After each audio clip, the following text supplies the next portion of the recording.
Let's talk about what to expect for recovery after coccyx removal surgery, which is called coccygectomy. I'm Dr. Patrick Foy. I'm the director of the Coccyx Pain Center or Tailbone Pain Center here in the United States at Rutgers, New Jersey Medical School. And I've been treating patients with coccyx pain for about 25 years, thousands of patients. The good news is that the vast majority of patients do not require surgical amputation for treatment of tailbone pain. Most people do respond well to non-surgical treatment. However, there is a small percentage of patients who may require surgery. And for those patients who do require surgery that I send for a surgical consult, they always ask, what should I expect after surgery? What's the recovery like? So let's just talk a couple of minutes about that. It really varies, of course, from patient to patient. And that's dependent on a couple of important factors. Number one is the skin and how well it heals at the surgical site. For some patients, the skin heals nicely, smoothly, without any difficulty. Other patients, unfortunately, run into problems with skin breakdown at the surgical site, where it may get infected, or the skin just may not heal well, or the scar may open up, partly because it's an area that, we sit on that area. So there's a lot of restrictions in terms of how many weeks or months until you can sit on the tailbone area after you've had the coccyx or tailbone surgically amputated or removed. Another issue then is the pain at the area. Some patients are able to tolerate sitting earlier than others. So for some people it's, hey, I'm only a couple of weeks out from surgery and I can also already tolerate sitting for short periods of time, 10 or 15 minutes. For other patients, it may be months and months out and they're still having a lot of pain or discomfort while sitting, either because of scar tissue or because of a retained bone fragment, or just the skin not healing well, or those kinds of things. So again, it runs the spectrum in terms of options. In terms of outcomes. Other factors become things like what kind of job is the person trying to get back to. So for example, some jobs require sitting a lot of the time without a lot of ability to get up and stand during the workday if you needed to. So if you think about a job like an airline pilot or a bus driver, where once they sit in that chair, they need to be sitting in the chair, for the bulk of the time that they're doing their job.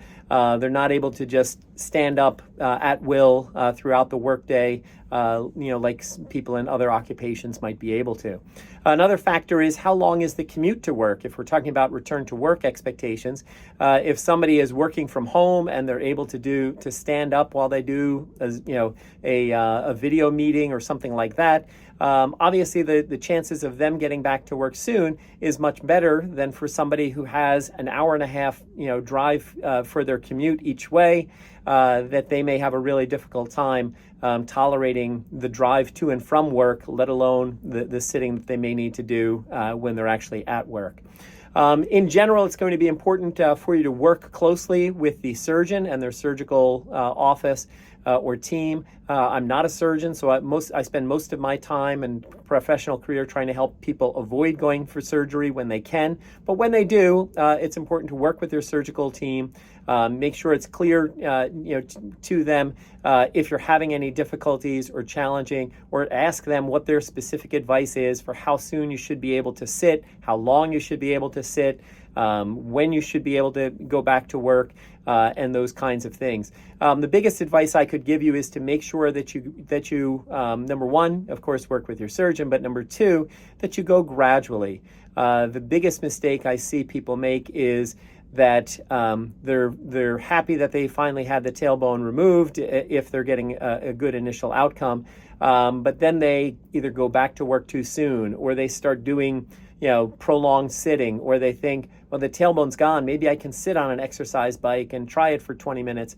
And really, my concern there is that it's very easy to overdo it and have a big setback. I would rather see people go more gradually and have a nice, smooth, recovery where they can sit for longer and longer periods of time. So hopefully this video is helpful just for helping you to have some general expectations for things to take into consideration if you are having tailbone removal surgery, coccygectomy. that you have some idea about the variability and the factors that go into what recovery time frame is like, and how long until you can sit.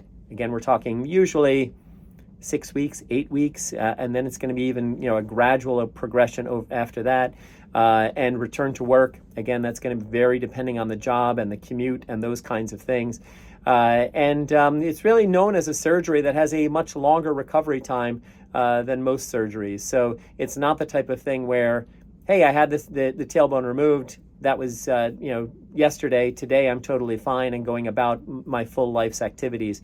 That would be naive to go in thinking that that's going to be the outcome. So hopefully this gives you some context for that. Some people say 6 to 12 months before fully assessing response. If you want more information, you can find me online at tailbonedoctor.com, or you can grab a copy of my book on Amazon. And I hope this is helpful for you. Okay, bye-bye.